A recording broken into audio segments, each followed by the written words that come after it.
Bonjour, je suis Emmanuel Jacot, directeur de recherche à l'INRAE de Montpellier. L'équipe dans laquelle je travaille s'appelle CAMEPI pour caractérisation et modélisation des épidémies. Et en fait, le cœur de notre métier est de mettre en place des dispositifs qui permettent de comprendre au mieux comment s'installent et se développent les épidémies en parcelles de grande culture. Alors au sein du PNRI, le projet que l'on pilote s'appelle Servir pour plante de service, à vocation de protéger les parcelles de betteraves de l'attaque de virus. Le premier objectif de ce projet va être de définir de manière très précise les étapes du processus épidémiologique associé à l'introduction, à l'installation et au développement de maladies virales en parcelles de betteraves, en essayant d'accumuler des informations sur l'efficacité avec laquelle les pucerons vont entrer dans la parcelle, vont infecter les premières plantes, vont s'y installer, se propager, se multiplier, se propager dans la parcelle pour aller peu à peu disperser la maladie à l'échelle de la parcelle.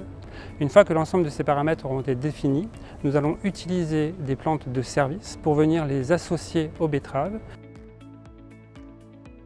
On va utiliser à l'intérieur de la parcelle des plantes qui ont vocation à repousser le vecteur et à l'extérieur des plantes qui vont avoir comme vocation à attirer le puceron vers l'extérieur de la parcelle. Et donc l'association de ces deux stratégies push et pull vont conjointement augmenter la protection de la parcelle par rapport à l'installation de pucerons.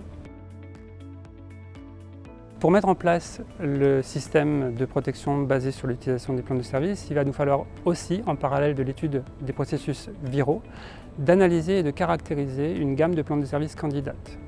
Donc identifier les plantes qui vont altérer la dynamique de reproduction, identifier les plantes qui vont au contraire augmenter la dynamique de production de pucerons et donc hiérarchiser l'intérêt que pourront avoir ces différentes plantes de service dans la finalité du projet, à savoir la protection de la culture. Donc ces plantes de service vont être individuellement étudiées quant à leur capacité à produire des composés volatiles, donc des COV, et d'évaluer l'efficacité de ces COV sur la biologie du vecteur. Pour évaluer l'efficacité avec laquelle les foyers infectieux s'étendent dans une parcelle, nous avons mis au point une technique que l'on appelle une technique en aréna. Et dans ces dispositifs miniaturisés de 30 plantes de betterave, on va introduire volontairement un puceron porteur de virus à un endroit du dispositif.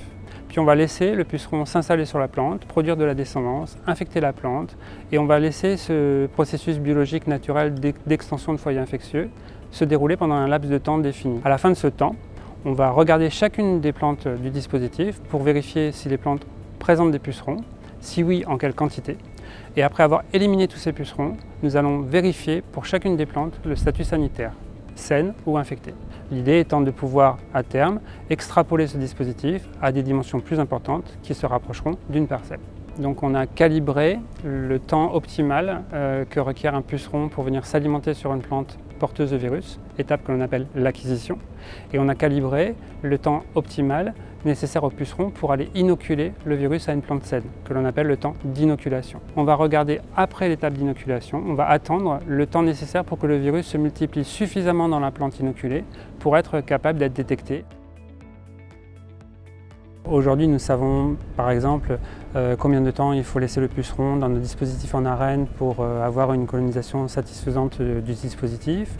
On a calibré les temps d'inoculation, d'acquisition, de diagnostic pour pouvoir générer des données fiables, robustes et reproductibles. Et nos partenaires du projet, qui travaillent plus sur les parties composées volatiles, ont déjà identifié des plantes candidates parmi un panel de plantes qui vont pouvoir être introduites dans les dispositifs. Donc aujourd'hui, à fin du printemps 2022, on commence à lancer le dispositif expérimental qui fusionne et les plantes de service et la betterave dans le but de voir comment ces plantes de service vont altérer les connaissances acquises depuis le début du projet.